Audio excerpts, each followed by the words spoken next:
गरीबों को चुभने वाली जो मैं बात बोलने वाला हूँ भाई, अगर 10 साल में 15 साल में तुमने इंडिया में रह के पैसे नहीं कमाए और अमीर नहीं हुए तो चुल्लू भर पानी में ये ग्रीन टी जो है ना मेरी, उसमें मर जाना। सलमान खान को और शाहरुख खान को गोल्डन वीजा क्यों मिला बिना कुछ मांगे उनके? दुबई की जो भी पॉलिसी है, उनको पता क्या पॉलिसी है? कंटेंट क्रिएटर्स, उनको वो अपनी सिटी में बुलाना चाहते हैं सर, क्योंकि अमीर लोगों को वो यूज करना आता है एज अ फ्रेंड, और गरीब लोग क्या करते हैं, जैसे उनको पैसा आता है वो या तो गाड़ी ले लेंगे या तो वो एलवी के कपड़े ले लेंगे।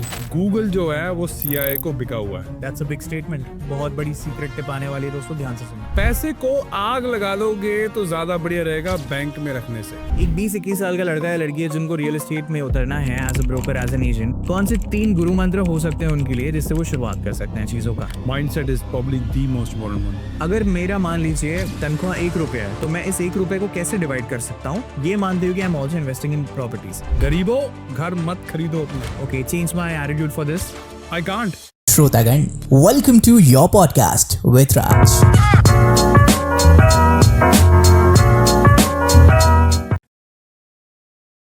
Ganpati Bappa Morya. Sat Shri Akal Jasmeet ji. Sat Shri Akal. How are you doing today? Absolutely amazing. Fantastic. All right, perfect. Ladies and gentlemen, welcome to your podcast with Raj. Well, let me tell you, this is my first international guest all the way from New Zealand, Australia, but धरती अपनी हिंदुस्तान, अपनी दिल की, अपनी दिल्ली की, Jasmeet Singh, born in the wonderful and the glorious era of 90s, or rather the early 90s in India. And then he started as a third generation property expert. अपनी जिम्मेदारी, अपना नसीब, अपनी तकदीर अपने हाथ से इन्होंने लिखी। इनके पिता प्रॉपर्टी बिजनेस में थे, he was an expert, उनके ग्रैंडफादर भी, and he is carrying that virasat, that zimmedari on his shoulders today. But not just in India, he is out there in Australia, he is out there in New Zealand with an organization and a firm, or rather I would like to call a real estate movement, एक revolution जिसका नाम है SPIG, Sovereign Properties Investors Group, जो कि real estate brokers, real estate agents and any individual जो real estate की परिभाषा सीखना चाहता है, उस कॉन्सेप्ट को समझना चाहता है और उससे देने वाले को, सामने वाले को एक बढ़िया सा मंजर दिखाना चाहता है और खुद का काम संभालना चाहता है, this episode is for them. So if you are into rent, buy, properties, making profits, understanding losses, understanding the business of land, which is I think the business of the future, because it is never going to end and people are always going to come up with creative ideas to build something new. So he's here to tell you about branding, he's here to tell you about his journey, he's here to tell you about his cool swaggy attitude and that Punjabi hardcore kid at heart who wrote his destiny at 22 when he went to New Zealand, एक परदेश में जहाँ पर उन्होंने brick by brick मेहनत करके with no formal education but purely skills, heart, guts and glory, he built his legacy, and today he stands tall and proud with his organization, with his firm, with his knowledge, sharing with you today on my show, Mr. Jasmeet Singh. Sat Sri Akal. Sat Shri Akal. How was it? I hope I covered everything for you. Bro, that was more than fucking enough. Well done. Thank you. Because you asked me to flaunt or Yeah. flex my Australian accent, might as well just start the show with that. All right, mate. Let's do that. Let's do it, mate. Let's do it. चलो। Perfect. बताइए जसमीत जी, आपकी कहानी कहाँ से शुरू होती है? कहानी तो माता पिता ही शुरू करते हैं। जी। बहुत बढ़िया कहानी रही भाई। Early in the childhood I was very blessed हाँ। To stay with my grandfather और ग्रैंडमदर, बिकॉज उनसे सब कुछ जो मैंने सीखा, जो आप कह सकते हो इनफॉर्मल माँ बाप जो थे वो दादा दादी ही थे, बिकॉज मम एंड डैड दोनों काम करते थे, तो जो संभालने का जिम्मा था वो दादी दादा का था। आई वुड से मोर दादी, बिकॉज शी वाज लाइक अ मम टू मी एंड माय जो मेरा छोटा भाई है। Okay.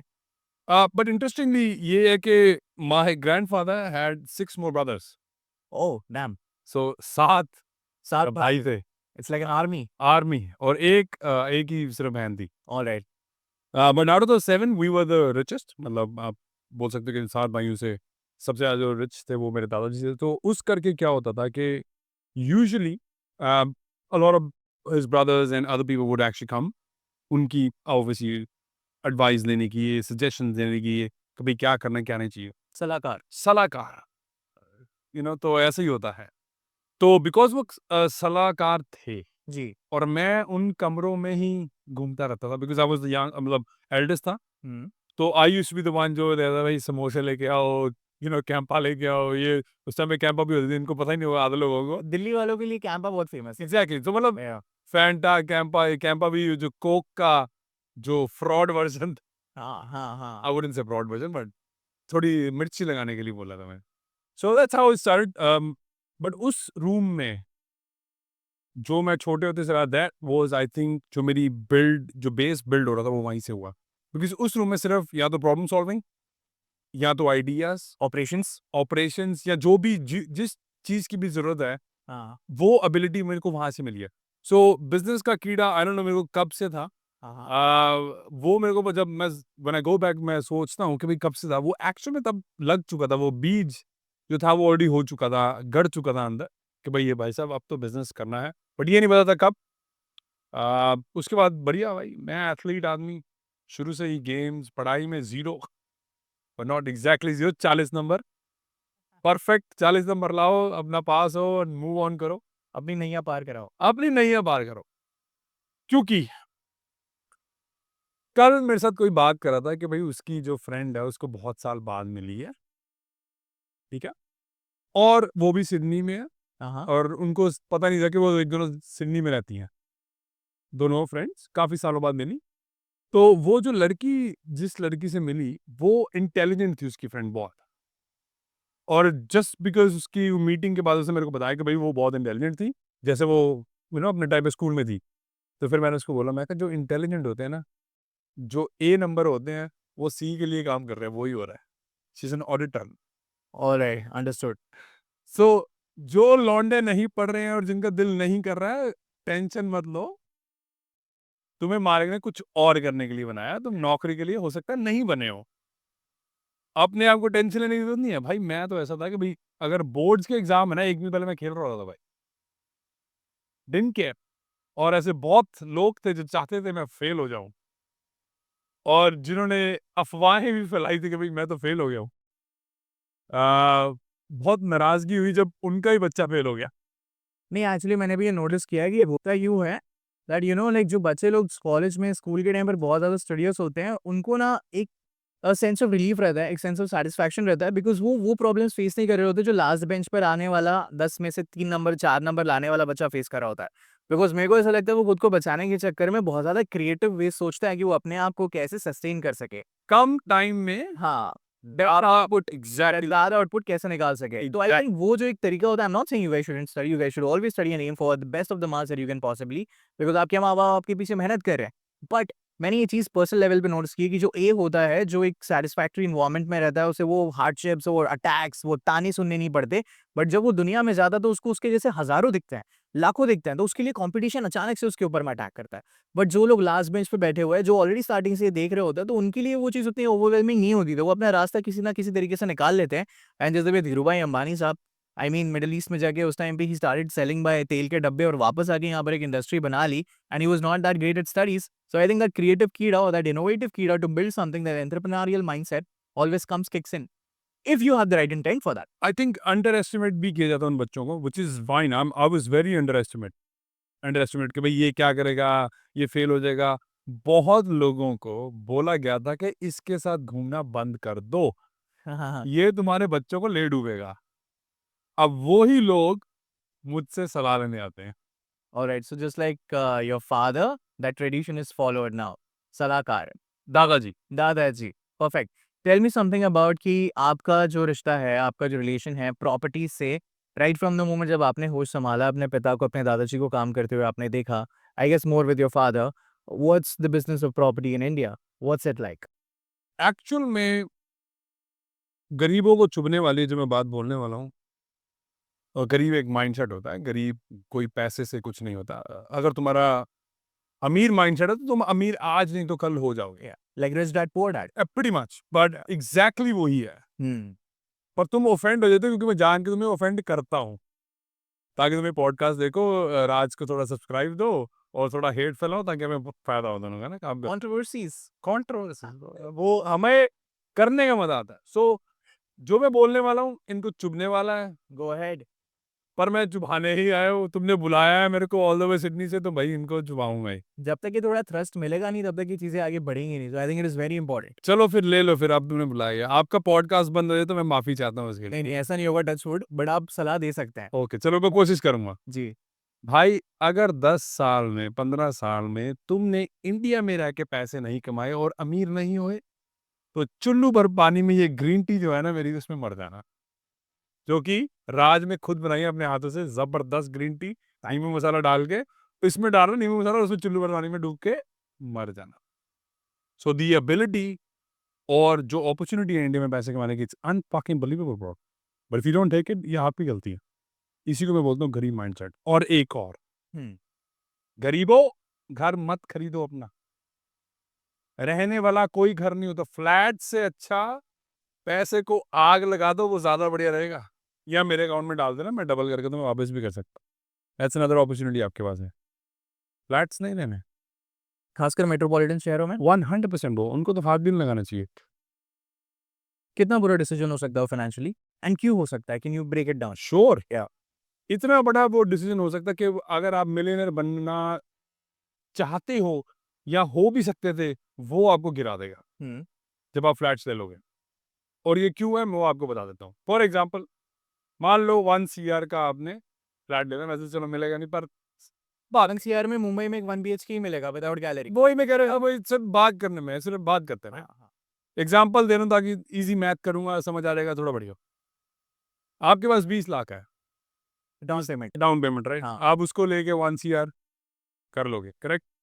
अब क्या होगा कि उसकी जो वैल्यू है वो शायद थोड़ी टाइम के लिए बढ़ेगी, क्योंकि नया नया डेवलपमेंट हो रही है, इंफ्रास्ट्रक्चर है, तो हो सकता है कि थोड़ी वैल्यू, और आपको ना यार नहीं नहीं ये तो बकवास कर रहा है, इसको तो क्या पता। आप अगर वो ही आप लेके दो चीजें कर सकते हो। अगर तो आपको लगता है कि धंधा करना है या आप अगर कर सकते हो, then obviously you can take that money, और वो 20 लाख का आप बहुत कुछ कर सकते हो। दैट्स नंबर 1 ऑप्शन हमेशा। जब 2017 में मैं अपना बिजनेस स्टार्ट करने वाला था ना, तो पूरी दुनिया मेरे को कहती, मेरे पास $70,000 ही थे, मैंने 10 साल में जो इकट्ठे करे थे। $70,000 मतलब करीबन कितने हो गए? मतलब आपके 50 लाख के आसपास। ओके, और ये आपकी मेहनत कब से कब तक थी? शुरू से भाई, 18 साल से लेके हाँ। 2017 तक ये मेरी मेहनत थी। हम्म। ठीक है, $70,000 जोड़ने के बाद मेरे पास 2 ऑप्शन थे भाई, या तो मैं अपना बिजनेस स्टार्ट कर लूँ या तो मैं घर ले लूँ। एंड तब मैं BNZ, जो कि बैंक ऑफ न्यूजीलैंड है, मैं उसके साथ काम करता था, और मेरा लोन अप्रूव था टू बाय अ हाउस। अब 99.9% लोग कहते भाई घर ले ले, but I am so glad कि मैंने उन मूर्खों की बात नहीं सुनी। मैंने बात सुनी ग्रैम की, जो मेरा मेंटोर है, जो मेरा दोस्त है, जिसकी नेटवर्थ आई थिंक $100 मिलियन है, गरीबों $मिलियन, ओके, रुपए नहीं। उसने मेरे को बोला घर नहीं लेना। मैंने कहा ओके। जिसके पास 60-70 घर हैं, वो मेरे को कह रहा है कि भाई घर नहीं लेना, कुछ तो बात होगी उसमें, पैसा भी उसके पास है। और जो मेरे को सलाह दे रहे थे, ये ध्यान से सुनने वाली बात है भाई, उनके पास कुछ ना भाई है, उनके पास बुद्धि जो थी वो सुनी सुनाई, किसी ने बोल दिया, या कल्चर। फर्स्ट प्रिंसिपल से कोई बात नहीं बोल रहा घर क्यों लेना, आज तक किसी ने क्वेश्चन नहीं पूछा हुआ, गारंटेड है। आई थिंक हिंदुस्तान में घर लेना एक बहुत ही ज्यादा वो सोशल स्टेटस के पॉइंट Exactly. से हो जाता है। What the fuck, bro? Why would you do that? That's exactly my point, right? First principle से आज तक किसी ने क्वेश्चन करा है घर लेना क्यों है? वैल्यू आउटपुट क्या है? वैल्यू आउटपुट क्या है? मैं क्या करूंगा अगर मैं ये ले लूंगा? अगर मैं इसको लूंगा यार, मैं अपना 20 लाख फंसा दूंगा, मैं इसको कुछ नहीं कर पाऊंगा। और जिंदगी भर EMI दूंगा हर मैं पूरी जिंदगी ये मैं दूंगा, या गलती पर अगर जॉब चला गया तो फिर डिप्रेशन। मतलब हाँ हाँ हाँ। समझ ही गए हो आप, है ना? जी। तो ये आप सोचते नहीं हो, ठीक है? ये अगर आप सोचना शुरू कर दोगे तो आपका जिंदगी, जो आपकी जिंदगी है, बहुत बढ़िया हो सकती। By the way, please understand this, मैं ये मना नहीं कर रहा हूँ घर मत लेना, बड़ी सिंपल फिलोसफी है। अब इनको और जनने वाली है इनकी, पर मैं बोलूंगा सही, बुलाया आपने, क्या करो, buy at least 5 investment properties before you buy your own home। कहने का मतलब है 5 इन्वेस्टमेंट प्रॉपर्टीज लो कम से कम, बिफोर अपना सोचो भी सही। क्यों? अगर वहाँ 5 घर आपके पास होंगे, वो 5 घर जो होंगे वो आपकी जो EMI या खुद के घर की वो पे ऑफ करेगा। आप क्यों करोगे? ये अमीरों की सीक्रेट जो कोड बुक होती है, मैंने वो आपके सामने रख दिया आज। बट ये 5 इन्वेस्टमेंट प्रॉपर्टीज क्या हो सकती है? कुछ भी हो सकता है, जैसे कि जैसे कि आप लैंड लो, हाँ। लैंड लेके आप 3-4 फ्लोर बना सकते हो, अगर वो बनाओ, राइट? अब उसके बाद क्या होगा, जब आप 3-4 लैंड लेके 3-4 फ्लोर बनाओगे, उसकी वैल्यू बढ़ जाएगी, राइट? उसकी वैल्यू बढ़ेगी और भी बढ़ती रहेगी over the years. Of course flat से तो काफी बढ़िया। तो क्या होगा, जब आपने लैंड लिया, हाँ। 3-4 फ्लोर बनाए, उसकी ऑब्वियसली हर फ्लोर की एक वैल्यू होगी, वो वैल्यू इंक्रीज हो जाएगी, राइट? बट अगर उसके पास कैपिटल ही ना हो उतना बनाने लायक तो दैट्स फाइन, पार्टनरशिप कर सकते हो किसी के साथ। रियल एस्टेट ही एक ऐसी इंडस्ट्री है जिसमें आपको हर टाइम पैसा नहीं चाहिए होता, और मैं आपको प्रूव करके बता सकता हूँ अपने खुद to start something. To start something. हाँ। मतलब थोड़ा तो चाहिए होगा ना, ये तो है नहीं कि बिल्कुल ही जीरो है, but there are ways to do no money down as well, पर वो सीक्रेट मैं आज नहीं बताऊंगा, पहले ही बता रहा हूँ। Alright. That's too deep secret, अभी नहीं बताऊंगा, बाद में सही हो सकता है, 100% हो सकता है। आप 0% मनी डाउन से भी आप कर सकते हो, पर मैंने अपनी पहली डेवलपमेंट जो करी थी सिर्फ और सिर्फ $10,000 से करी थी। Basic investment. नहीं नहीं नहीं, इन्वेस्टमेंट जिसको मैं डेवलपमेंट कर रहा था। ओके। मैंने प्रॉपर्टी ली, जिसको हम इंडिया की वर्डिंग में बोलते हैं बयाना। पहले मैंने उनको बोला कि भाई ये लो $10,000, उस पर ऑलरेडी घर था, और उन्होंने घर इसलिए दिए थे क्योंकि मैं वहां पे 5 घर बना सकता था। हम्म।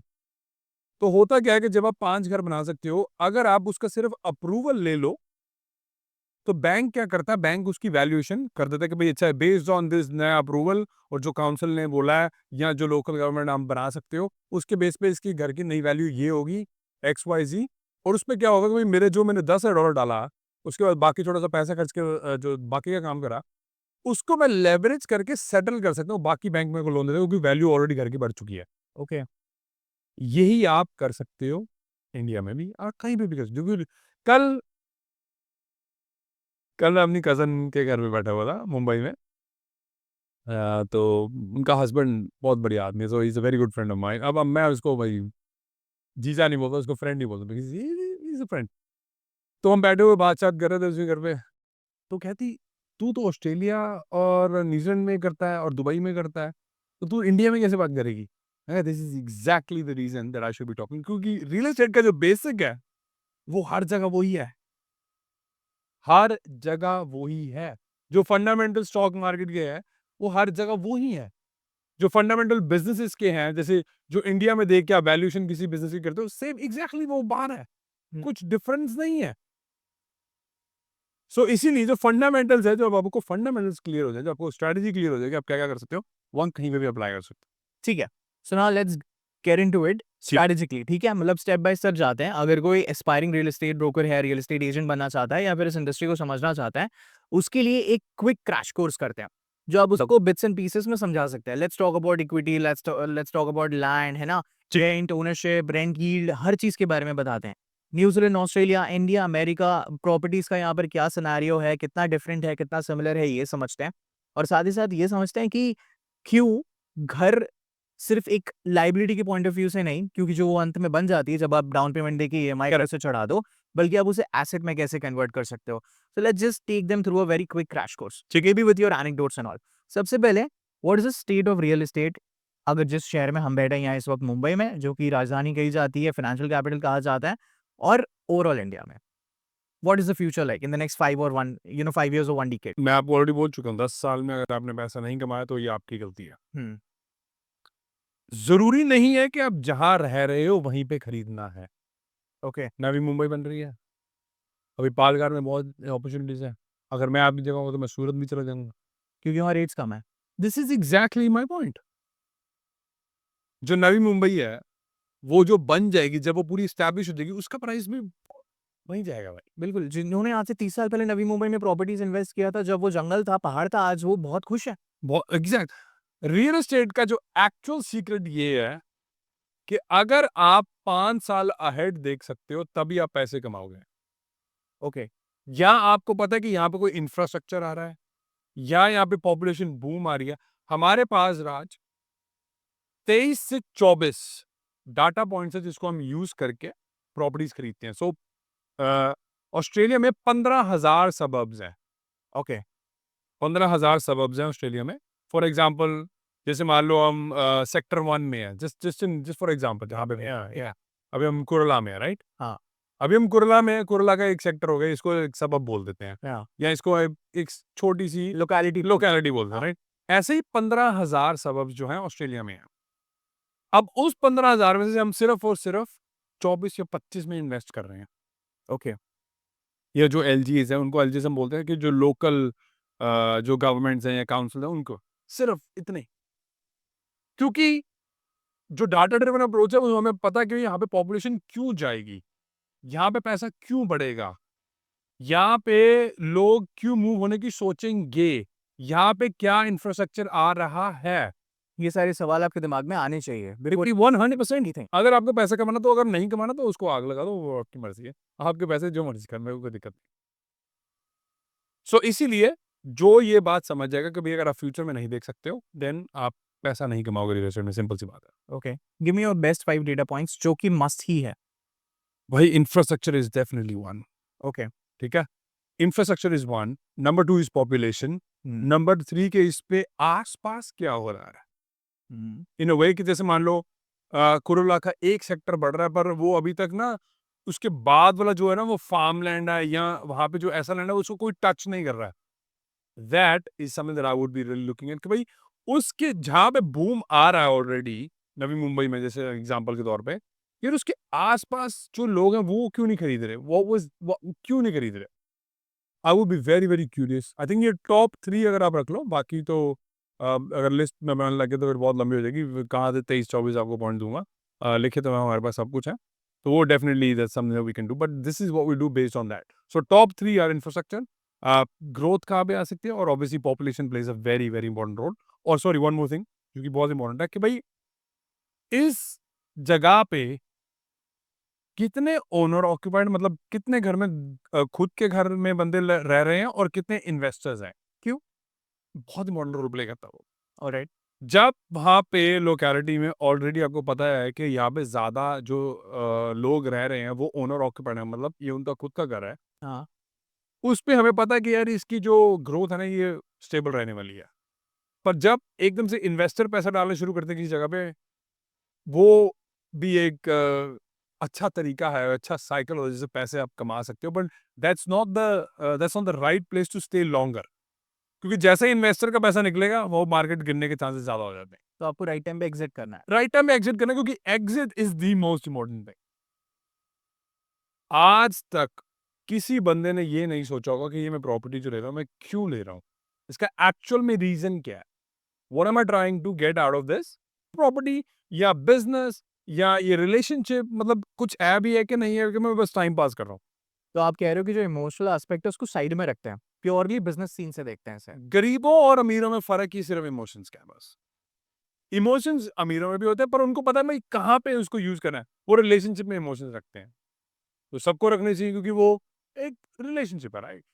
बट जब पैसे की बात आती है, अनफ्रिकन इमोशनल, उनको कोई फर्क नहीं पड़ता, उनको है पैसा बनना चाहिए, दैट्स इट। अगर मेरे को नंबर कोई दिखा दे कि भाई मेरे को उस घर में रह के फायदा नहीं है, मेरा 20 लाख ब्लॉक हो रहा है, मैं मतलब ऑन द वर्ज, अगर मेरी 9 to 5 गई है, मेरा बिजनेस फेल हुआ, साथ के साथ ही मैं घुस जाऊंगा, या मेरी वो प्रॉपर्टी जो है उस पर पूरा रिस्क है कि भाई बैंक अगर मैं नहीं लोन देता तो। कोविड में बहुत सारे लोगों के साथ हुआ है ऐसा। ये जॉब चली गई, ईएमआई नहीं भर पाए, बैंक ने बोला भाई साहब आपकी घर की चाबी हमारी है, एब्सोल्युटली। आपकी कभी थी ही नहीं। सो इसीलिए जो आपका वहम है ना कि ये मेरा घर है, नहीं है वो। Then just imagine tell me why a lot of Bollywood stars जो अलीबाग में प्रॉपर्टीज खरीद रहे हैं, हेवी प्रॉपर्टीज वो खरीद रहे हैं, खरीद रहे हैं कि उनको दी जा रही है। समझते हैं? सबको लुभाओगे अंदर से। हाँ हाँ बिल्कुल। दुबई में जब किसी बॉलीवुड स्टार को या किसी किसी बंदे को फ्लैट मिलता है, तो वो सिर्फ एज अ मार्केटिंग स्टंट होता है। वो कभी भी वहां पे जाके रहेंगे नहीं, अगर वो रहेंगे तो बस जाएंगे, थोड़ी देर रहेंगे, वापस आ जाएंगे। पर वो एक मार्केटिंग स्टंट होता है, जो डेवलपर्स या बिल्डर्स होते हैं कि भाई यार हम बता देंगे भाई मेसी यहाँ पे रहता है यार। वैल्यू बढ़ेगा। एग्जैक्टली। ये यहाँ पे सलमान को हमने, सल्लू भाई को हमने, ये शाहरुख खान को हमने दिया। Virat Kohli and Anushka Sharma have a gateway special holiday gateway home in Alibag. क्या? तो क्यों, मतलब ताकि उसकी वैल्यू जो है और ऊपर जाए। एक बात और है कि कभी भी जब आप, इमोशंस होते हैं ना, इमोशंस आपको ब्लर कर देते हैं। आप सोचने की शक्ति जो होती है ना, या क्षमता होती है, वो खत्म कर देती है। रैशनल। रैशनलिज्म, सॉरी रैशनलिज्म तो नहीं, जो रैशनल थॉट है ना वो खत्म हो जाती है। आप फिर बस यही देख रहे हो कि भाई उन्होंने घर ले लिया, या वो दुबई में रह रहे हैं, तो मेरे को भी वहीं पे रहना है। ट्रू। आप सलमान खान को और शाहरुख खान को गोल्डन वीजा क्यों मिला बिना कुछ मांगे, उनके क्यों मिलता है उनको? क्योंकि वो लोग अट्रैक्ट कर सके। दुबई की जो भी पॉलिसी है, उनको पता क्या पॉलिसी है कि 10,000 क्रिएटर जो है ना, कंटेंट क्रिएटर्स, उनको वो अपनी सिटी में बुलाना चाहते हैं सिर्फ। और वो उनका खर्चा पानी ट्रैवल सब देखें। वो कह रहे हैं कि भाई हम आपको पॉडकास्ट बना के देंगे, आपको स्टूडियोज बना के देंगे, आप बस आओ, और हमारी ब्रांडिंग करो। हमारी ब्रांडिंग करो। तो आपको लग रहा है कि मैं तो थोड़े दिन पहले ही सोच रहा था, क्योंकि यार मेरा ना दिमाग, मैं सोचता हूँ, मैं क्या क्यों कर रहे हैं ये। मेरे को तो ये लग रहा है कि हो सकता है कि दुबई गवर्नमेंट जो है वो, थोड़ा ऑड लगेगा, थोड़े लोग पागल भी होंगे, पर बोलना तो है ही मेरे को। This is what I was thinking कि भाई दुबई गवर्नमेंट जो है वो शायद जो जो प्लेटफॉर्म्स, बड़े बड़े प्लेटफॉर्म्स है, मेटा हो गया, एक्स हो गया, इंस्टाग्राम हो गया, ये शायद इनको पैसे भी देते होंगे कि भाई जो दुबई में वीडियोस डाल रहा है ना, उसको थोड़ा बूस्ट करो। आपको पता है अभी रिसेंटली एक फेस्टिवल हुआ था, यहाँ पर शाहरुख खान, आमिर खान, सलमान खान मेन गेस्ट में थे, वहाँ पर उनको इनवाइट था। साथ में big creators like speed, YouTube का सबसे बड़ा बीस, मोटो था, यस। बहुत सारे हॉलीवुड एक्टर, बहुत सारे इन्वेस्टर्स वहाँ पर थे, बहुत सारे शेख्स वहाँ पर थे, whether it is through entertainment, technology, properties, investment, हर चीज़। तो मुझे ऐसा लगता है कि शायद फ्यूचर जो है दुनिया का रियल एस्टेट के मामले में, शायद वो दुबई की तरफ ज़्यादा पलड़ा भारी है, या फिर और भी कंप्यूटर्स हैं जो सटली अपना काम चला रहे हैं, बट पता नहीं चल रहा because of the lack of branding. Exactly, but मेरे को लग रहा है पीछे कुछ ऑब्वियसली, भाई देखो प्लीज अंडरस्टैंड करने की कोशिश करो। गूगल जो है वो सीआईए को बिका हुआ है। That's a big statement. मानेंगे नहीं लोग, क्योंकि ट्विटर फाइल्स में तो सब कुछ बता ही चुका है। इलॉन मस्क ने जब खोल के रख दी थी कि भाई सीआईए के बंदे, पूरा एक्सेस था उनके पास। जब गूगल, जब इनिशियल फंडिंग था, there is some information out there कि जो जो उनकी कुछ राउंड्स थे उसमें सीआईए में भी पैसे डाले थे, इन्वेस्टिंग करी थी। ऑब्वियसली वो डायरेक्टली तो कभी करेंगे नहीं। अब जो जेफरी एप्स्टीन है वो मोसाद का एजेंट है। डैम, आई सीन फाइल्स, इसलिए वो अभी तक बाहर नहीं आया। एग्जैक्टली, वो कैसे बाहर आने देंगे? एजेंट है, he was an agent. Absolutely, पूरी कांग्रेस कॉम्प्रोमाइज करी हुई थी उसने, पेडोफिलिया को यूज करके। अब ये रियलिटी है, चेक कर लेने आगे। अभी तक उसकी फाइल्स क्यों नहीं वापस आ रही, मेरे को बताओ, बाहर क्यों नहीं आ रही? क्योंकि उसने बहुत बड़े-बड़े लोगों का नाम है। भाई किसी बंदे ने उसको दुनिया की सबसे बड़ी कंसल्टिंग फी पे करी थी जेफरी एप्स्टीन को। पता कितने की थी वो? नहीं। $170 मिलियन। भाई ऐसी कौन सी कंसल्टिंग कर दी उसने?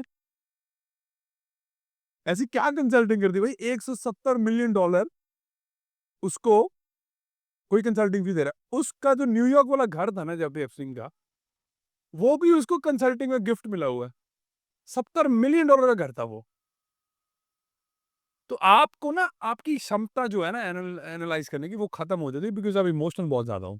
तो मेरे को लगता है कि 100% हो सकता है कि दुबई जो है अपने क्रिएटर्स को तभी फोर्स कर रही है क्योंकि वो पीछे से पैसे दे रहे होंगे, क्योंकि गूगल जो है वो सीआईए की जेब में है। वो सब कुछ एक्सेस कर सकते, बोलते बकवास कर देंगे हम नहीं देंगे एक्सेस, ये है वो। आप 100% देखते, तो ऑलरेडी प्रूव हो चुका है ये ट्विटर फाइल्स के थ्रू। इनफैक्ट जो मार्क में बोला जकरबर्ग ने कि भाई जब बाइडेन एडमिनिस्ट्रेशन थी वो हमें फोर्स कर रही थी कि हमें इसकी इन्फॉर्मेशन दो, हमें इसकी इन्फॉर्मेशन दो। सीआईए वाले ट्विटर पे अब उनको बता रहे थे उस, आई थिंक उस डिपार्टमेंट का नाम पता क्या था? Safety department. मेरे को याद नहीं आ रहा, शायद उसका ऐसा कुछ नाम था कि ट्रस्ट ट्रस्ट डिपार्टमेंट शायद ट्रस्ट या सेफ्टी डिपार्टमेंट था, ट्रस्ट एंड सेफ्टी डिपार्टमेंट था एग्जैक्टली, जिसमें सीआईए जो था वो उनको रीच आउट करता था कि इस बंदे को भाई ब्लॉक करो या इसकी प्रोफाइल डिलीट करो। अब जैसे जो एंड्रू टेट था उसको उन्होंने डी प्लेटफॉर्म करा, डोनाल्ड ट्रम्प को डी प्लेटफॉर्म करा, उसके बाद अपना एक और लड़का है जो मेरे को उसका नाम नहीं याद है एकदम से, बहुत बड़े बड़े लोगों को उन्होंने डी प्लेटफॉर्म करा क्योंकि सीआईए बोला भाई इनको निकालो, इनको cancel out. Cancel out. India में बहुत अकाउंट करे हैं, बहुत बड़े बड़े अकाउंट्स उन्होंने बंद करे हैं। सो द रियलिटी इज कि ये चलता है, पर आपकी एनालाइज करने की जो शक्ति है ना वो खत्म हो पाकिस्तान के मायने में कंपैरिजन में, और लेट्स से आप न्यूजीलैंड ऑस्ट्रेलिया में आपने इतने 2 दशक काटे हैं, क्या फ़र्क होता है वहाँ के रियल एस्टेट एजेंट्स ब्रोकर्स के माइंडसेट में और हिंदुस्तान के? बिकॉज़ यहाँ पर ब्रोकर्स जो होता है ना वो बहुत ही एक ट्रेडिशनल और बहुत ही इनफॉर्मल वे में चीज़ों को डील करता है, whether it is properties and all. और ऑब्वियसली जब आप कुछ बड़ा खरीदने जाते हो तब चीज़ें प्रोफेशनलिज्म किक करती है। Correct. बट मेजर डिफरेंस क्या आपको दिखता है वहाँ बाहर के इंटरनेशनल ब्रोकर्स में और यहाँ हमारे जो होम होम ब्रोकर्स हैं। आपने ऑलरेडी उसको मेंशन कर दिया वैसे तो। या ओके। यू ऑलरेडी मेंशन कि भाई जो माइंडसेट है और जो इनफॉर्मल तरीका है वो वहाँ पे आपको एजेंट्स में नहीं मिलेगा। ओके। वहाँ पे आपको फुल फुल फॉर्मेलिटी मिलेगी, उनको एज अ प्रोफेशनल अपने आपको ट्रीट करते हैं। एक्चुअल में जो यहाँ के ब्रोकर्स हैं ना वो समझते नहीं कि वो कुछ एक्चुअल में बढ़िया कर रहे हैं। मतलब उनका अंदर का बिलीफ सिस्टम जो है ना, यार मैं तो बस ब्रोकर हूँ यार, मैं तो ये कर रहा हूँ। बाहर के जो ब्रोकर्स हैं वो कहते हैं नहीं यार, आई एम डूइंग समथिंग, चाहे वो हो रहा हो ना हो रहा हो वो एक डिफरेंट मैटर है। बंदे हर जगह सेम होते हैं वो एक डिफरेंट मैटर है 100%। But there is one more thing which is very very important is India का स्ट्रक्चर जो है ना, रियल एस्टेट के जो इर्द गिर्द जो घूम रहा है और उसकी जो साथ की जो आर्म्स होती है, जैसे रेंटल मैनेजमेंट होगी एक आर्म है, वो ना स्ट्रक्चर नहीं है।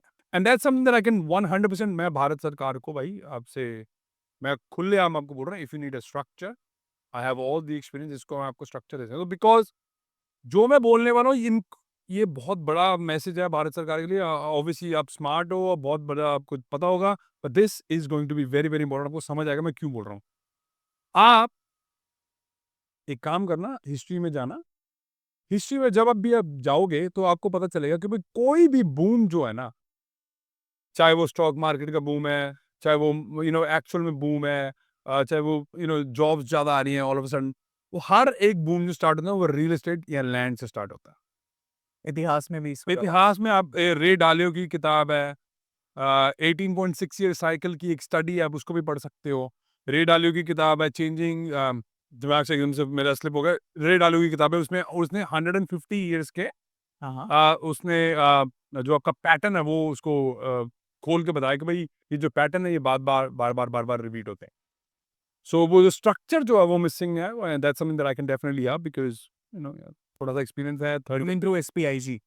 या एसपीआईजी कर सकता है। इसमें कोई दिक्कत नहीं है। I am happy to work with directly जो ऑफिशियल्स हैं जिनको मैं मदद कर सकूं, बिकॉज़ ट्रस्ट फैक्टर थोड़ा सा मिसिंग है। ओके। और द रियलिटी इज गरीब गरीब इसलिए रह रहे हैं बिकॉज़ वो दूसरी सिटी में जाके थोड़ा सा उनको डर लगता है पता नहीं क्या हो जाएगा। But the reality is we manage everything. जब हम किसी के लिए चाहे पंजाब में बाय कर रहे हैं, चाहे सूरत में बाय कर रहे हैं, चाहे जहाँ पे भी बाय हम कर रहे हैं, हमारे पास तरीके हैं मैनेज करने के। ये ठीक है, आप मुझे इन तरीकों के बारे में बताइए। मान लीजिए कि एक 20 सब नहीं साल बता का है, सकता। थोड़ा बहुत जो भी आप बता सके, एक 20-21 साल का लड़का या लड़की है जिनको रियल एस्टेट में उतरना है as a broker, as an agent, कौन से 3 गुरु मंत्र हो सकते हैं उनके लिए जिससे वो शुरुआत कर सकते हैं चीज़ों का? माइंडसेट। And also कि if you can give the actual terms to these processes or approaches. Mindset is probably the most important one. अगर आपके पास सही माइंडसेट नहीं है, मेरे को मैसेज भी मतलब हमें मैसेज भी मत करना। I just don't have the time. क्योंकि जो आरओआई मेरे टाइम की है, जब मैं कोचिंग करता हूँ या मैं किसी को ब्रोकर बनाने की कोशिश, या कुछ भी हो सकता है, मैं कोई कंसल्टिंग कर रहा हूँ, the ROI that I get on that time is not the best that I get. पर मैं हर चीज़ पैसे के लिए नहीं करता हूँ। मैं चाहता हूँ कि मैं I want to create future leaders इस बार, ताकि वो भी आगे जाके कुछ बढ़िया करें। सो अगर तो आपका माइंडसेट ठीक नहीं है भाई, हमें मैसेज बिल्कुल भी मत करना। I can't be bothered, we just don't have the time. First is mindset. 100%। Second है कि भाई आपको ये करना क्यों है? Is it something that you actually passionate about? आपको लगता है आप क्या कर पाओगे, या आप सिर्फ मजे के लिए कर रहे हो कि भाई नहीं यार पैसा मेरे को लग रहा है 1 करोड़ है तो 1% आता है तो मतलब यार क्या करो यार, बढ़िया यार इनकम है यार। क्योंकि ये सबके बस की बात नहीं है। अगर आप कर रहे हो just for fun, it's not for you, घर बैठो कोई दिक्कत नहीं है। हाँ, इंजॉय इन द सेंस कि अपना काम इंजॉय करना चाहिए, पर this is a very serious business. इसमें आप प्रॉपर्टीज की बात कर रहे हो, इसमें आप किसी की पूरी जिंदगी भर की पूंजी की बात कर रहे हो। तो अगर आपको नहीं है तो भाई this is a very serious business, तो आपको अगर आना यही। So you have to know your why with the right mindset. Yeah. And the last thing would be the third thing. The ability to learn. Real estate जो है वो ever changing है, क्योंकि इसके रूल्स जो होते हैं कभी भी बदल सकते हैं। कभी भी बदल सकते हैं। और अगर आपके पास वो ability to adapt and change नहीं है, तो घर पे बैठो, चाय पियो, पॉडकास्ट देखो और जाओ इधर उधर, मैसेज ना करना। इनफैक्ट अगर आप देखा जाए तो ये आप कहीं पे भी अप्लाई कर सकते हो। ये सब चीज़ें हैं। क्योंकि सबको लगता है कि नहीं भाई नॉलेज कुछ नहीं है। नॉलेज 36 लोगों से आप वही बातें रोज सुनते हो, करते तुम बाबा जी का कुछ नहीं। बाबा जी का भी मैं बोलता नहीं जा। सो आप कुछ नहीं करते हो, मजाक करते हो, बस सुनते हैं, बस। अगर आप ऐसे हो तो हाथ जोड़ के बेनती है आपको, प्लीज गलती से भी हमें मैसेज मत करना। हमारे पास टाइम नहीं है। इनफैक्ट मेरे पास तो बिल्कुल भी टाइम नहीं है। What is a normal day in your life look like? Normal day भाई मैं मान लीजिए जब आप एज अ ब्रोकर आप किसी को प्रॉपर्टी शो करने वाले हैं, या फिर आपकी हाई प्रोफाइल इन्वेस्टर्स के साथ मीटिंग है, जी या फिर आप एक नई प्रॉपर्टी को जज करने जा रहे हैं, देखने जा रहे हैं पहली दफा। So what does a normal day look like and how do you make your calls based upon this? भाई मैं प्रॉपर्टीज नहीं दिखाता हूँ। We buy properties for our clients. हम इन्वेस्टर्स के लिए बाय करते हैं because I run a commercial buyers agency. Buyers agency का काम ये है कि हम ब्रोकर नहीं है, we are the opposite to the broker. क्योंकि ब्रोकर का जो काम होता है वो बेचने का काम होता है। आप ब्रोकर को बेचते हैं, वो जो प्रॉपर्टी खरीदते हैं हम बेचते हैं। खरीदते हैं ब्रोकर से। हाँ, हाँ, और हम इसलिए खरीदते हैं कि हमें लगता है कि ये गुड प्रॉपर्टी है हमारे क्लाइंट्स के साथ, क्लाइंट्स के लिए या नहीं। क्योंकि हम ऑलरेडी स्ट्रेटजी सेशन में उनके साथ बात कर चुके हैं, भाई आपका गोल क्या है, आपको क्यों अचीव करना है। हम उनके साथ ऑलरेडी बात कर चुके हैं इन्वेस्टर के साथ, भाई आपका गोल क्या है, क्यों खरीदना है, कितनी देर तक आप पैसा रख सकते हो। और उसके बाद का हम 10 साल का, कुछ 7 से 10 साल का हम प्लान क्रिएट करते हैं। डिपेंडिंग ऑन, किसी का कम भी होता है तो उसके लिए डिफरेंट माइंडसेट होता है, डिफरेंट प्रॉपर्टीज होती है। So we buy based on our clients. You said commercial buyers agency जो अपने हाई प्रोफाइल क्लाइंट्स के लिए, एलियनाइज के लिए प्रॉपर्टीज बाय करते हैं फ्रॉम ब्रोकर्स जी बेस्ड अपॉन सम क्वेश्चंस, कुछ सवालात जो वो उनको पूछते हैं during meetings and during their conversations कि आपकी दीजिए कि इसका थॉट क्या है, भाई right? But what I want to understand is ये प्रॉपर्टीज किस टाइप की होता है? And you also said good property और बैड प्रॉपर्टी। तो how do you define good property और बैड प्रॉपर्टी? फर्क क्या है और किस प्रकार की प्रॉपर्टीज होती है? Like townships, flag systems, like empty land, define that. So good property for us is which is not a flat. Okay. But उसमें एक्सेप्शन है कि भाई उसका मकसद क्या है क्लाइंट का। वो कह रहा है भाई साल बाद पैसे कमाने, नो प्रॉब्लम, मेरे को पता है भाई ये फ्लैट्स बन रहे हैं, हाँ। इसका पोजेशन है तो 10-12 महीने में आने वाला है। हम वो प्रॉपर्टी लेंगे, साल रखेंगे, बेच लेंगे, because that's where you make the most money. So it all comes down to strategy क्या है, उनका डिमांड क्या है। अब थोड़े दिन, आई थिंक 3 महीने पहले हमारे पास एक क्लाइंट आया, 3-4 महीने हो गए।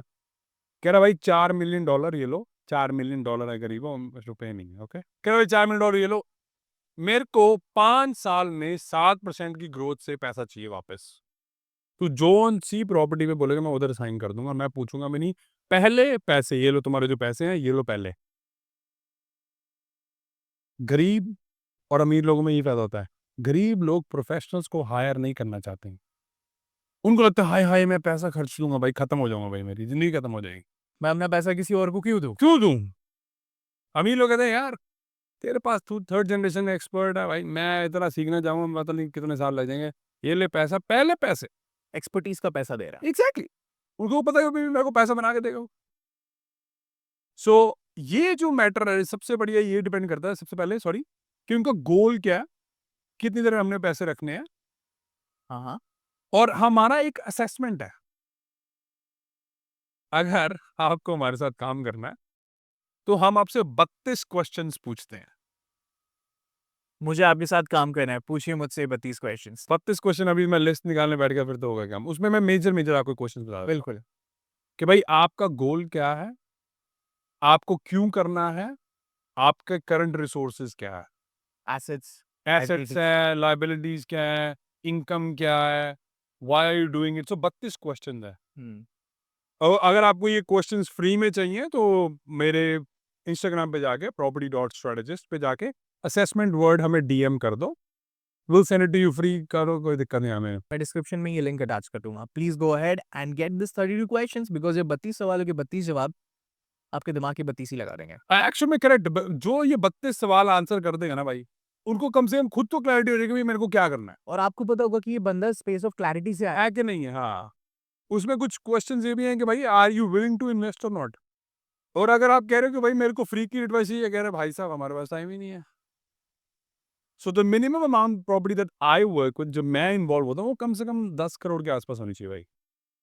उससे नीचे कुछ भी है तो मेरी टीम हैंडल करती बेसिकली मोर देन $1 million। है। अब pretty much 1.5 के या नीचे मैं टच भी नहीं करता, because that's not my forte, it's just not worth my time. मेरी एक्सपर्टीज बहुत लोग लेवरेज करते हैं, और वो बहुत पैसा कमाते, कह रहे भाई तू पैसा लेना हमसे, क्या दिक्कत है। ओके, तो ये जो $4 मिलियन आपके पास में लेके आए थे क्लाइंट, वो किस टाइप की प्रॉपर्टीज में इंटरेस्ट रखते हैं? वो कह रहे मेरे को फर्क ही नहीं पड़ता ना, आप बता दो बस। गोल दे दिया उसने 7% पे 5 साल बाद मेरे को पैसा वापस चाहिए। तो आपने कौन सी प्रॉपर्टी में इन्वेस्ट किया उसे? ये बताऊँ मैं, ये तो थोड़ा सा नहीं, व्हाट आई कमर्शियल, इसके लिए फिर हमने कमर्शियल प्रॉपर्टीज ढूंढी है। मैं इतना आपको बता देता हूँ, किस टाइप की प्रॉपर्टीज होती है जिसमें एक रियल एस्टेट इन्वेस्टर इन्वेस्ट करता है? हमने उसको इंडस्ट्रियल प्रॉपर्टीज कमर्शियल लेके दी है, बस इतना मैं बता सकता हूँ। हाँ, चलेगा, आप ना बताए, इट्स फाइन। मैं समझना चाह रहा हूँ कि किस किस टाइप की प्रॉपर्टीज होकर जिसमें आप इन्वेस्ट कर सकते हैं। क्योंकि हमारा डाटा ड्रिवन अप्रोच होता है ना, तो हमें पता है कि भाई कहाँ पे पैसा बनने वाला है। हाँ। So that's what we do. अब ये थोड़ा सा मान लो ये फ्लैट है, ये रिनोवेशन में जाना है 1 साल के बाद में। Some builder will come up and approach this. उसमें फिर नए बायर्स आएंगे, ठीक है? सो ये सेल होगा। Then there is an empty ground besides बाजार में, वो कोई खरीदना चाह रहा है। जी या कोई बड़ी टाउनशिप है जहां पर बैरन लैंड खरीद के उसके ऊपर में बनाना चाह रहा है। So you are saying you do all this but depending upon your client specific requirement. Correct 100%। तो और एक क्वेश्चन जो एक और हमारा है, उसमें हम पूछते हैं कि भाई आपकी रिस्क एपेटाइट क्या है। Hmm. What do you think is your risk appetite, कि आप लो रिस्क हो, कंजर्वेटिव हो, हाई हो। सो डिपेंडिंग ऑन दैट फिर हम स्ट्रेटजीज उनको क्रिएट करके देते हैं। आई थिंक हम ऑफ कैमरा भी बात कर रहे थे, we do have a very smart tool जिसमें आप जाके इन्फॉर्मेशन डाल सकते हो spig.com.au पे। वो इतना स्मार्ट टूल है आज के, आप मैं आपको बाय द मंथ बता सकता हूँ कि आपको जो गोल है, फॉर एग्जांपल $10,000 का पैसिव इनकम का गोल है, this is very you know average general goal जो ज़्यादातर लोगों का था वो यही है। $10,000 की पैसिव इनकम हो यार, बस बहुत है, मतलब 5,50,000 के आसपास महीने की मेरी पैसिव इनकम हो, वो बहुत हो। वो सिस्टम हम आपको, अगर अपनी इन्फॉर्मेशन डालोगे, जब तक क्लाइंट नहीं हो तब तक नहीं बताएंगे, पर जब क्लाइंट बन जाते हो तो हम आपको बता सकते हैं बाय द मंथ कि राज इतनी देर तक आप ये गोल अचीव कर सकते हो। You mean rental yield? Rental yield plays a very important role. उसमें कुछ अजम्पशंस होती हैं, उसमें बहुत स्मार्ट टूल है भाई वो। So it's very very smart tool. Again सब कुछ तो आज नहीं बता सकते, उसमें बहुत सारे assumptions हैं, बहुत सारी डिटेल्स हम डालते हैं, प्रोजेक्शंस होती हैं, कितने की प्रॉपर्टी खरीदनी है, कितना कैश फ्लो होगा, कितनी रेंटल यील्ड होगी। रेंटल यील्ड के बारे में किसी को पता नहीं होगा मेरे ख्याल से, बहुत कम लोगों को पता है। आप समझाना चाहेंगे थोड़ा बहुत रेंटल यील्ड? ये एब्सोल्युटली भाई, रेंटल यील्ड ये है कि आपका जो प्रॉपर्टी है उस पे कितना रेंट आ रहा है, राइट। जितना भी रेंट आ रहा है वो उसकी परसेंटेज है बेसिकली, ऐसे, और कुछ नहीं कुछ ज़्यादा। उसका मैं फॉर्मूला आपको बता देता हूँ। श्योर। कि जैसे मान लो आपकी 1 करोड़ की प्रॉपर्टी है, वहाँ से रेंट आ रहा 30,000, तो आपको क्या करना है कि भाई 30,000 को 1 करोड़ से डिवाइड करके मल्टीप्लाई बाय 100 कर दो, आपकी रेंटल यील्ड आ जाएगी वो, जो कि मतलब 3% क्या 0.3% मेरे ख्याल से बनती है शायद इसकी। कंफर्म कर लेना भाई, मेरे को कैलकुलेटर के बिना मैं काम नहीं करता हूँ। अभी कैलकुलेटर नहीं है तो राज ने भाई मेरा टेस्ट ले लिया, सो सॉरी, हाँ गलती हो सकती है, बट द पॉइंट इज के बहुत घटिया रेंटल यील्ड है, इस प्रॉपर्टी को मैं टच भी नहीं करूँगा। What is a good rental yield then? मेरे हिसाब से कम नहीं तो रेजिडेंशियल अगर है तो 5% होनी चाहिए, आनी चाहिए। या उसको क्रिएट किया जा सकता है। That's how I made my money. मैं लैंड लेता था बड़ा, उसके जो आगे घर होता था उसके पीछे हम एक ग्रैनी फ्लैट या एक और घर डालने की कोशिश करते थे। That's how I used to increase my rental yield. और इसी प्रोसेस को फॉलो करके मैंने अपनी 0 से 7 प्रॉपर्टियाँ जो है तो सिर्फ 2.5 साल में खरीदी हैं। 0 से 60? 7। 7, okay, 7, 7, alright. 7 Thala for a reason. So, what are these properties? We can give just a sneak peek inside. ज़्यादा नहीं बता सकता, बस ये है कि बस मल्टीपल प्रॉपर्टीज़ हैं एक लैंड पे। और सारी 7 प्रॉपर्टी से आपको मोर देन 5% रेंटल यील्ड आ रही है। ज़्यादा है पर मैं बस चलो 5% ही बोलता So हूँ। बेसिकली मैं ये समझ सकता हूँ कि अगर आप काम करना छोड़ भी दे कल परसों, तो इट वुडंट मैटर, लाइक आपका ऑलरेडी चीजें संभल रही हो, इट्स लाइक ऑल ऑटोमेटेड। भाई 33 साल में तो मैं सेमी रिटायर्ड था। सो मैंने काम करना तो आई थिंक 4 साल पहले ही छोड़ दिया था, 2021 में। This still your passion that drives you. Exactly, so मैंने बिजनेस बेचा अपना, I had a business which was a mortgage broking and a property advisory business. हाँ। 2021 में बेची मैं, I was semi retired. Semi retired का मतलब ये मैं सिर्फ 2 से 3 घंटे काम कर रहा था हफ्ते के, क्योंकि मेरे डेवलपमेंट चल रही है, दैट्स इट। फॉर्मेलिटीज। फॉर्मेलिटीज, बस पैसे देने हैं, ये वो करना है, दैट्स इट। या और उसके बाद क्योंकि मैंने एक कॉन्ट्रैक्ट साइन करा था कि 1.5 साल मैं मार्केट में वापस नहीं आ सकता, नॉन कम्पीट जिसको बोलते हैं, इसलिए I had to stay away from the market for like good 1.5 साल। पर लोग आ रहे थे मेरे पास, वो कह रहे थे भाई हमें बता दे क्या करना है, मार्केट में रेपुटेशन है। तो चलो, आप इस फर्म का क्या नाम था? Interest finance. Interest finance. And you used to deal in mortgage properties and advice. हाँ जी। मॉर्गेज के बारे में थोड़ा समझाएंगे? मॉर्गेज जो है वो गरीबों के लिए एनिमी है और अमीरों के लिए वो फ्रेंड है। क्योंकि अमीर लोगों को वो यूज़ करना आता है एज अ फ्रेंड, और गरीब लोग क्या करते हैं, जैसे उनको पैसा आता है वो या तो गाड़ी ले लेंगे, या तो वो एलवी के कपड़े ले लेंगे, या तो वो क्रेडिट कार्ड पे स्टारबक्स पे जाके कॉफ़ी पियेंगे। क्रेडिट कार्ड पे स्टारबक्स पे कॉफ़ी मैंने भी पी थी कल सुबह मुंबई आने से पहले, पर मैं कैश देता। दिखावे के चक्कर में, सिर्फ स्टोरी डालने के चक्कर में अब आजकल स्टारबक्स जा रहे हो कॉफ़ी पीने के लिए नहीं, क्योंकि India as a sorry as a country is not a big coffee drinker. अब वो चेंज हो रहा है बिकॉज जेनजीज थोड़ा सा या दिखाना चाह रहे हैं कि भाई नहीं हम तो कॉफ़ी भी पीते हैं, बस है तो चाय ही मिलती है सुबह। बिल्कुल। अब मैं सुबह आने से पहले जो मेरा पहला पॉडकास्ट था वो कुछ कितने बजे था, 9 बजे था। जोर लगा लिया भाई, मेरे को कॉफ़ी नहीं मिली, क्योंकि भाई 10 बजे से पहले तो कुछ खुलता नहीं है। पर आपको चाय जैसी, जहाँ पे मेरी जगह, मैं मलाड मलाड में था, मेरा मलाड वेस्ट में एक मॉल था, उसके बिल्कुल सामने, मॉल के बिल्कुल सामने से पहुंचा, गाड़ी में पार्क हुई, ड्राइवर ने पार्क करी, भाई चाय वाला बिल्कुल सामने खड़ा था। या बट योर पॉइंट इज कि उधार की जिंदगी दिखावे की जिंदगी जी रहे हो, तो ये मतलब गरीबों का माइंडसेट है। ये गरीबों का माइंडसेट है। हाँ। 100%। आपके पास पैसा नहीं है, वो आप खर्च कर रहे हो। अगर मेरा मान लीजिए तनख्वाह 1 रुपया है, तो मैं इस 1 रुपये को कैसे डिवाइड कर सकता हूँ, ये मानते हुए कि I am also investing in properties. So इसको एक एक सर्कल दिखाइए मुझे कि मैं इस एक एक रुपए का एक एक पैसा कहाँ कहाँ लगा सकता हूँ। सेविंग्स में। 60-20-20 is what my philosophy is. Can you say that again? 60-20-20। Okay. 60% जो है आपका सब खर्चा पानी सब उसमें इंक्लूड होना चाहिए, आपके सारे एक्सपेंसेस, सारे expenses, एजुकेशन, कपड़ा, जूते, कपड़े ये वो सब उसमें। खाना पीना, हर चीज। करेक्ट। 20% की करो मौज। मौज। ओके। ये 60% में नहीं आएगा? नहीं, 60%। ओके। व्हाट इज मौज? डिफाइन मौज। यार जो खाना है, बाहर खाना है, घूमना है, फिरना है, वेकेशंस, लेजर। कपड़े, लेजर, सिर्फ ओके। और 20%? इन्वेस्टिंग। तो सेविंग कहाँ गई? सेविंग करनी ही नहीं है ना। सेविंग नहीं करना है। पैसे को आग लगा लोगे तो ज्यादा बढ़िया रहेगा बैंक में रखने से। ये मैंने पहली बार स्टेटमेंट सुनी है जो कह रहा है सेविंग नहीं करना है। नहीं करनी भाई, इन्वेस्टिंग करनी। Okay, change my attitude for this. I can't. But I want to understand why sure, rapid savings क्यों नहीं कर? एब्सोल्यूट। क्योंकि पैसा जो आपका जो इन्वेस्टेड नहीं है, जो बैंक में पड़ा हुआ है, इन्फ्लेशन इसको हर साल खा रही है। तो जो सबसे बड़ा लूजर अगले 10 साल का होगा, वो अपना बैंक अकाउंट में पैसा रखेगा कैश। इट्स बेटर कि आप उसको गोल्ड, सिल्वर या इन्वेस्टिंग में लगा दो, जो आप एक्सेस कर सकते हो। तो अगर आपके पास लोन है दूसरे, तो उसको ऑफसेट अकाउंट में डाल सकते हो। ओके। जिसको हम ओडीवी बोलते हैं, ओवरड्राफ्ट भी बोलते हैं, कि आप ओवरड्राफ्ट लो। अगर आपके पास मॉर्गेज है तो उसमें जो आपका कैश है, इस बेटर कि उसको उसमें डालो, ज़्यादा बढ़िया रहेगा।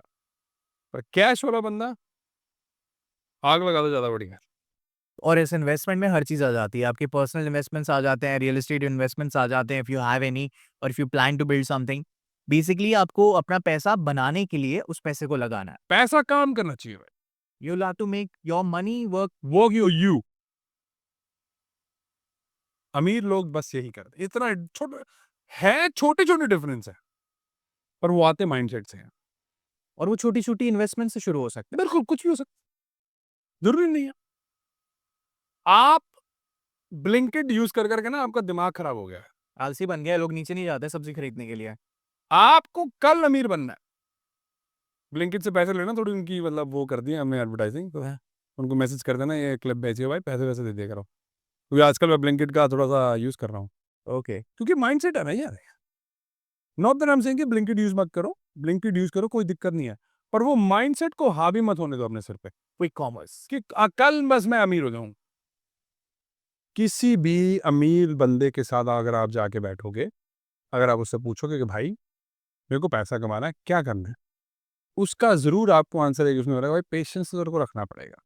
फर्स्टली मेहनत करनी पड़ेगी, पेशेंस रखना पड़ेगा, तभी आप कुछ कर पाओगे। क्योंकि इसीलिए तो राज भाई ज्यादातर लोग पैसा नहीं कमा पाते, क्योंकि वो पेशेंस, जब कुछ अच्छा होना हो रहा होता ना, उससे पहले वो गिव अप कर देते, just just before that.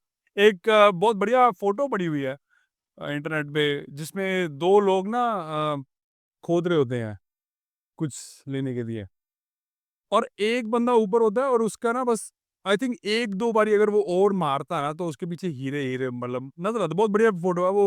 I'm pretty sure आपको समझ आ गया। देखी है मैंने फोटो वो, है ना? करेक्ट क्या? वो एक बंदा होता है वो उसको मारता रहता है और एक बंदा give up but just before ज़िंदगी भी यही है। जब आपको पता ना है कि बस सब कुछ खराब हो गया, बस सब टूट गया, this is exactly the reason जब आपको मालिक देने वाला है। अगर आप थोड़ा-सा और पेशेंस रख के रुक जाओगे, आपकी ज़िंदगी बदल जाएगी। ऊपर वाला टेस्ट करता है कि ये इंसान कितना सह सकता है। ये इंसान को मैं जो देने वाला हूँ ये उसके लिए मेंटली, इमोशनली, फिज़िकली तैयार है या नहीं है। ये उस गिफ्ट को या फिर उस गिफ्ट के वेट को अपने अंदर समा के उसे ट्रांसफ़ॉर्म कर सकता है कि नहीं कर सकता। That is it is very important to understand you keep on trying, you keep on trying, you keep on failing. It is not even failing मेरे हिसाब से। आप सीख रहे होते हो, आप बेहतर बन रहे होते हो, लेकिन आपको नहीं पता कि आपकी 11th ट्राई में वो मैजिक है, जो आपको वहाँ तक पहुँचा देगा जो आप अपने फर्स्ट ट्राई में एक्सपेक्ट कर रहे थे। और पेशेंस का यही गेम है। आप अपने हर ट्राई को एक नए ट्राई की तरह देते हो और आपको याद आता है कि वो जो फर्स्ट ट्राई जितनी ऑनेस्टी और जेन्युइननेस के साथ मारा था, अगर वो आपकी 11th, 12th, 13th, 14th, 15th try तक के है, देन सर्टेनली वो हीरा दूर नहीं है। बस आपको मारते रहना। 100% बट दिस इज़ एग्ज़ैक्टली जब मैंने पहला पॉडकास्ट करा ना अपना दिल्ली में जब सबसे पहले बारी मैं आया आई थिंक जून जुलाई की बात है। तो हमें सवा घंटे की रिकॉर्डिंग कर ली। तो मेरी वाली फ़ाइल करप्ट हो गई। पता नहीं for some reason वो चली ही नहीं। Oh damn! सवा घंटे की रिकॉर्डिंग के बाद। और दिस इज़ एग्ज़ैक्टली मालिक कह रहा था मैं तेरे को टेस्ट कर रहा हूँ। मेरे मुँह पे सिर्फ़ स्माइल थी, मैं ऐसे बैठा हुआ पीछे। मैं कहा चल रही है? कहता नहीं सर बहुत ट्राई कर रहा हूँ, कुछ नहीं हो रहा। मैं कहा कोई दिक्कत नहीं, दोबारा से स्टार्ट करो। And you did it once again. और वो पॉडकास्ट पे उसका एक क्लिप वायरल हुआ 6.8 मिलियन व्यूज़ उसको ऑलरेडी आ चुके हैं उसके क्लिप। फैंटास्टिक। अगर मैं वो ना करता, तो ना होता। वो होना ही नहीं था। वो होना ही नहीं था। अभी भी वो काउंटिंग 6.8 मिलियन एंड काउंटिंग है, मतलब रुका नहीं है वो अभी भी चल रहा है, लोग गालियाँ निकाल रहे हैं, थोड़ा उनको चुभ गया है। यू नो व्हाट के ब्रांडेड कपड़े नहीं पहनने हैं, गरीबों तुम्हारे पास पैसे नहीं है, तुम दिखाने के लिए पहनते हो। इनसिक्योर क्योंकि तुम इनसिक्योर हो।